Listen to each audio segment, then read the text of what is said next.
Bangga lan Prasangka ditulis dening Jane Austen. Bangga lan Prasangka bab 6. Para wanita saka Longbourn banjur cepet-cepet nindakake kunjungan marang para wanita ing Netherfield. Kunjungan kuwi banjur dibales kanthi cara sing pantes. Tata krama sing nyenengake saka Mbakyu Bennet saya nambah rasa seneng Mbakyu Hurst lan Mbakyu Bingley marang dheweke. Lan sanadyan ibune ditemokake ora nyenengake banget lan adine sing luwih enom ora pantes diajak ngomong, dheweke isih nuduhake kepingin kanggo luwih akrab kanggo loro sing paling tuwa. Jane nampa perhatian kuwi kanthi bungah banget. Nanging Elizabeth isih weruh sikap sombong ing cara dheweke ngadepi kabeh wong.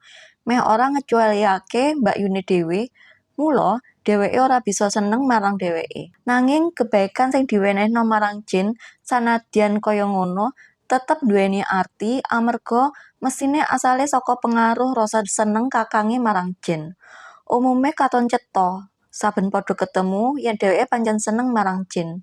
Lan kanggo Elizabeth uga padha cetone yen Jane wis wiwit nampa perhatian kuwi lan alon-alon saya tresna banget marang dheweke. Nanging Elizabeth rumangsa seneng amarga kahanan kuwi ora gampang ketok dening wong liya. Amarga Jane duweni rasa seneng sing jero nanging dibarengi karo watak sing tenang lan sikap sing tansah ceria, sing iso njaga dheweke saka curiga wong-wong sing seneng campur tangan. Bab iki banjur diceritakake marang kancane Mbakyu Lucas. Mbok menawa nyenengake, wangsulane Charlotte, yen iso ndelikake saka wong akeh ing kahanan kaya ngono. Nanging kadang kuwi uga dadi kekurangan yen kakehan ati-ati. Yen wanita ndelikake tresnane kanthi trampil saka wong sing dadi tujuane, dheweke iso wae kelangan kesempatan kanggo ngiket atine. Lan mengko mung dadi panglipur cilik yen wong liya uga ora ngerti. Ing meh saben rasa tresna kuwi ana unsur rasa matur nuwun utawa kesombongan. Mula ora aman yen dijarke mlaku dhewe. Kita kabeh iso miwiti kanthi bebas. Rasa seneng setitik kuwi lumrah, nanging mung setitik wong sing duweni ati sing cukup kanggo bener-bener tresna tanpa ana dorongan. Saka 10 kasus, 9 wanita luwih becik nuduhake rasa tresnane luwih akeh tinimbang sing dirasakake. Bingley mesti seneng karo mbakyumu, nanging iso wae mung nganti seneng wae yen dheweke ora mbantu ngembangake. Nanging Jane wis mbantu sak kuwate watake dhewe. Yen aku wae iso ngerti rasa tresnane marang dheweke, mestine dheweke kudu bodho banget yen ora ngerti uga. Eliza, ilinga yen dheweke ora ngerti watake Jane kaya kowe ngerti. Nanging yen wanita seneng marang wong lan ora nyoba ndelikake, mestine dheweke bakal ngerti. Mbok menawa bakal ngerti yen dheweke cukup kerep ketemu. Nanging sanadyan Bingley lan Jane kerep ketemu, ora tau suwe-suwe bareng lan amarga saben ketemu mesti ana ing keramaian, ora mungkin saben wektu digunakake kanggo ngobrol loro-lorone. Mula Jane kudu nggunakne saben setengah jam sing iso kanggo narik perhatiane. Yen Jane wis masekake dheweke, bar kuwi bakal ana wektu akeh kanggo tresna sakkarepe. Rencanamu apik, wangsulane Elizabeth.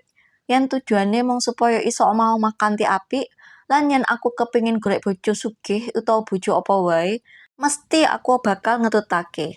Nanging kuwi dudu perasaane Jane. Dheweke ora tumindak kanthi rencana. Saiki wae dheweke durung mesti ngerti sepira gedene rasa tresnane, utawa apa kuwi pantes. Dheweke mung kenal Pak Bingley 2 minggu. Dheweke nari ping 4 karo Pak Bingley ing Meryton. Ketemu dheweke sepisan ning omahe lan wiwit kuwi wis mangan bareng kaping 4. Kuwi durung cukup kanggo ngerti watake kanthi temenan. Ora kaya sing kok gambarke. Yen Jane mung mangan bareng karo Pak Bingley, paling-paling mung ngerti apa dheweke duweni nafsu mangan sing apik. Nanging kowe kudu eling yen dheweke uga wis nglampahi 4 wengi bareng lan 4 wengi kuwi iso nggawa pengaruh gedhe. Iya, 4 wengi kuwi mung gawe dheweke ngerti yen loro-lorone luwih seneng dolanan kertu Fing-un ketimbang dolanan kertu Commerce. Nanging kanggo perkara liyane sing luwih penting, aku ora yakin ana akeh sing wis kawedar. Ya wis, ujare Charlotte. Aku ndonga saka ati supaya Jane sukses. Lan yen Jane omah-omah karo Pak Bingley sesuk, aku bakal nganggep dheweke duweni kesempatan seneng sing padha kaya yen dheweke sinau watake nganti setahun. Kabagyan ning omah-omah kuwi sak temene perkara nasib. Sanajan wetake loro-lorone wis kenal banget utawa padha sadurunge, kuwi ora nambah kabagyan babar pisan. Mengko uga bakal dadi beda dhewe-dhewe nganti tetep ana bagiane rasa ora penak.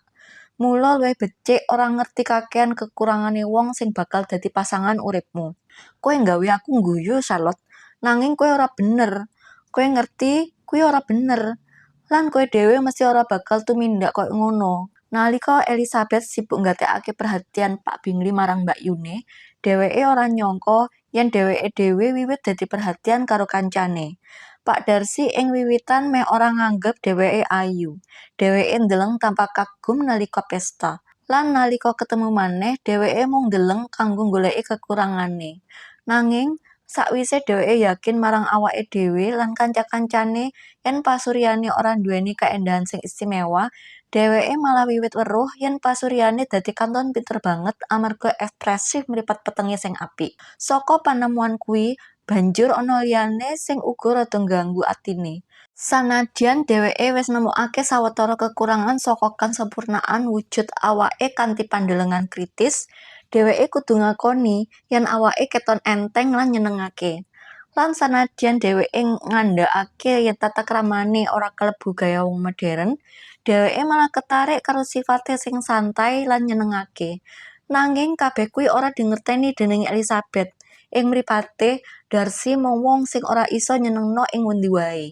Lan sing nganggep dheweke ora cukup ayu kanggo diajak nari. Pak Darcy banjur luwih kepengin babagan Elizabeth, lan minangka langkah kanggo bisa ngobrol langsung, dheweke wiwit nggatekake obrolane Elizabeth karo wong liya. Tumindake kuwi narik perhatian Elizabeth.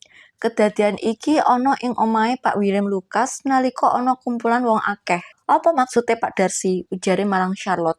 "Kok ngrungokake obrolanku karo Kolonel Foster?" Kuwi pitakon sing mung isa dijawab dening Pak Darcy dhewe. Nanging yen dheweke nindakake maneh, aku mesti bakal nggawe dheweke ngerti yen aku ngerti maksude. Mripate kuwi wis satiris banget. Lan yen aku ora wiwit kanthi rada nyelekit dhisik, aku malah bakal dadi wedi marang dheweke. Nalika dheweke nyedhaki Elizabeth ora suwe sawise kuwi, sanajan katon ora duwe maksud kanggo ngomong, Mbak Lucas nantang kancane supaya nyebut perkara kuwi marang dheweke. Tantangan kuwi malah nggawe Elizabeth langsung nindakake. Dheweke banjur noleh marang Pak Darcy lan ngomong, "Apa panjenengan ora mikir, Pak Darcy, yen aku mau ngandhakake kanthi apik banget nalika aku nggoda Kolonel Foster supaya nganakake pesta dansa ing Meryton. Kanthi semangat banget, nanging kuwi topik sing mesti nggawe wanita dadi semangat. Panjenengan kuwi kejem banget marang kita. Saiki giliran dheweke sing bakal digodha," ujare Mbak Lucas. "Aku arep buka alat musik, Eliza, lan kowe ngerti apa sing bakal kelakon. Kowe iki kanca sing aneh banget. Mesti kepengin aku main lan nyanyi ing ngarepe sapa wae. Yen kesombonganku ngarah menyang musik, kowe mesti dadi kanca sing migunani. Nanging saiki aku luwih milih ora lungguh lan main ing ngarepe wong-wong sing wis biasa ngrungokake pemain paling apik." Nanging amarga Mbak Lucas tetep meksa, dheweke nambah, "Ya wis, yen pancen kudu ya kudu." Lan kanthi lirih ndeleng marang Pak Darcy, dheweke ujar, "Ana unen-unen lawas sing apik banget, sing mestine kabeh wong kene wis ngerti. Tahan napasmu kanggo ademake buburmu, lan aku bakal nyimpen napasku kanggo ngwatak tembangku." Pagelarane nyenengake sanadyan ora istimewa. Sakwise nyanyi siji loro lagu, lan sadurunge dheweke isa nanggep penyuwunan saka sawetara wong supaya nyanyi maneh, dheweke langsung diganti dening adine Mary, sing amarga dadi siji-sijine sing ora ayu nang keluargane, banjur sregep ngupaya kawruh lan kapinteran, lan mesti kepengin tampil. Mary ora nduweni bakat utawa rasa seni, lan sanadyan kesombongan gawe dheweke sregep sinau, kuwi uga nggawe dheweke katon kaku lan sok pinter, sing malah ngrusak asil sing sejatine wis ora pati apik. Elizabeth sing santai lan alami dirungokake kanthi luwih nyenengake, sanadyan main musike ora nganti setengah apik. Lan Mary sakwise ngrampungake konser sing dawa, banjur golek pujian lan rasa matur nuwun kanthi main lagu-lagu Skotlandia lan Irlandia miturut panyuwunan adhine sing luwih enom, sing bareng sawetara keluarga Lukas lan sawetara prajurit, banjur semangat nari ing pojok ruangan. Pak Darsi ngadeg cedhak karo kanthi rasa ora seneng, ndeleng cara nglampahi wengi sing kaya ngono tanpa obrolan babar pisan lan dheweke lagi kebak pikiran nganti ora weruh yen Pak William Lukas ana ing sacedhake nganti Pak William miwiti ngomong. Sepiro nyenengake hiburan iki kanggo para nom-noman Pak Darsi. Ora ana sing luwihi nari. Aku nganggep iki minangka salah siji tanda peradaban sing paling utama. Pancen Pak, lan uga nduweni kauntungan amarga uga dadi kebiasaan ing masyarakat sing kurang maju. Saben wong liar uga iso nari. Pak William mung mesem. Kancamu main kanthi apik banget. Dheweke nerusake sakwise sawetara waktu. Nalika ndeleng Bingley melu ing kelompok. Lan aku yakin panjenengan uga trampil ing babagan iki, Pak Darcy. Kowe mesti wis weruh aku nari ing Meryton, Pak. Inggih pancen. Lan aku entuk kesenengan sing ora sesithik teka kuwi. Apa panjenengan kerep nari ing St. James? Ora nate, Pak. Apa panjenengan ora mikir kuwi minangka pakurmatan sing pantes kanggo panggonan kuwi? Kuwi pakurmatan sing ora nate tak piringi marang panggonan apa wae yen aku iso nyingkiri. Panjenengan duwe omah ning kutha mestine. Pak Darsi mung bungkuk. Aku mbiyen uga tau mikir arep manggon ing kutha amarga aku seneng karo pergaulan sing luwih dhuwur. Nanging aku ora yakin menawa hawa ing London cocok karo Lady Lucas. Dheweke mandeg, ngarep-ngarep ana wangsulan. Nanging kancane ora kepingin mangsuli. Ing wektu kuwi, Elizabeth nyedhaki dheweke lan dumadakan dheweke kepikiran arep tumindak sing katon sopan banget. Banjur nyeluk dheweke. Mbak Yu Eliza sing tak tresnani, kok kowe ora nari? Pak Darsi, kula nyuwun panjenengan kersa nampa kenalan kula kalian wanita enom menika minangka pasangan nari sing pantes banget. Mestine panjenengan ora bakal norak nari yen ana keendahan kaya mangkene ing ngarepe. Lan nalika dheweke nyekel tangane Elizabeth arep diparingake marang Pak Darsi, dheweke sanadyan kaget banget ora keberatan nampani. Nanging Elizabeth langsung narik tangane maneh lan kandha kanthi rada kikuk marang Pak William. Temenan, Pak. Aku ora nduweni niat setitik wae kanggo nari.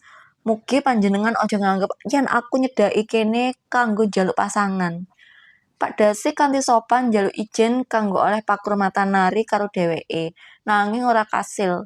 Elizabeth wis mantep, lan Pak William uga ora iso ngowahi keputusane sanajan wis nyoba mbujuk. Kowe trampil banget ing nari, Mbak Yu Eliza, nganti kejem rasane yen ora maringi aku kabagyan ndelengmu. Lan sanajan bapak iki ora seneng hiburan iki umume, mestine dheweke ora bakal nolak kanggo nyenengake kita setengah jam wae. Pak Darsi pancen wong sing sopan banget, ujare Elizabeth karo mesem. Pancen iya, nanging yen ndeleng sebabe Mbak Yu Eliza, kita ora perlu gumun karo kesediaane. Amarga sapa sing bakal nolak pasangan kaya ngene? Elizabeth ndeleng kanthi pinter lan banjur mlengos lunga. Penolakane ora nggawe dheweke dadi kurang disenengi dening Pak Darsi. Aku iso mbedhek apa sing lagi sampeyan pikirake. Aku rasa ora. Sampeyan lagi mikir sepiro ora nyenengake yen kudu nglampahi akeh wengi kanthi cara kaya ngene iki. Ing lingkungan kaya iki. Lan temenan aku sak pendapat karo sampeyan. Aku durung nate krasa keganggu kaya iki. Sepiro hambare, nanging uga rame. Ora ana isine. Nanging kebak rasa penting dhewe saka kabeh wong iki. Apa wae bakal tak lakoni kanggo krungu panemumu sing teges babagan dheweke. Panjenengan salah banget kula njamin. Pikiran kula malah lagi kepenak. Malah dheweke lagi mikir babagan Elizabeth kanthi rasa seneng. Nalika dumadakan disapa dening Mbak Yu Bingley. Kula lagi mikir babagan sepiro gedene kabagyan sing iso diwenehake dening sepasang mripat sing ayu ing pasuryane wanita sing ayu. Mbak Yu Bingley langsung ndeleng pasuryane Pak Darsi lan njaluk supaya dheweke nyebut sapa wanita sing dadi sumber kabagyan kuwi. Pak Darsi mangsuli kanthi tenang lan tanpa ragu. Mbak Yu Elizabeth Bennet. Mbak Yu Elizabeth Bennet, balene Mbak Yu Bingley. Aku kaget banget. Wiwit kapan dheweke dadi sing paling disenengi? Lan kapan aku kudu ngucapake selamat marang sampean? Pancen pitakon kuwi sing wis tak kira bakal sampean takokake. Bayangane wanita kuwi cepet banget. Saka rasa kagum bisa langsung dadi tresno. Saka tresno dadi rencana omah-omah. Mung sajrone sakedhep. Aku wis ngerti yen sampean bakal ngucapake selamat marang aku. Yen sampean pancen serius, aku bakal nganggep perkara iki wis mesti kelakon. Sampean mesti wis bakal duweni ibu mertua sing nyenengake banget lan mesti wae dheweke bakal tansah ana ing pamberli kaya sampean. Dheweke ngrungokake kanthi tanpa peduli. Nalika dheweke terus nglipur awake dhewe nganggo omongan kaya ngono. Lan amarga ketenangane nggawe dheweke yakin yen kabeh aman, guyonane terus mili tanpa kendhat.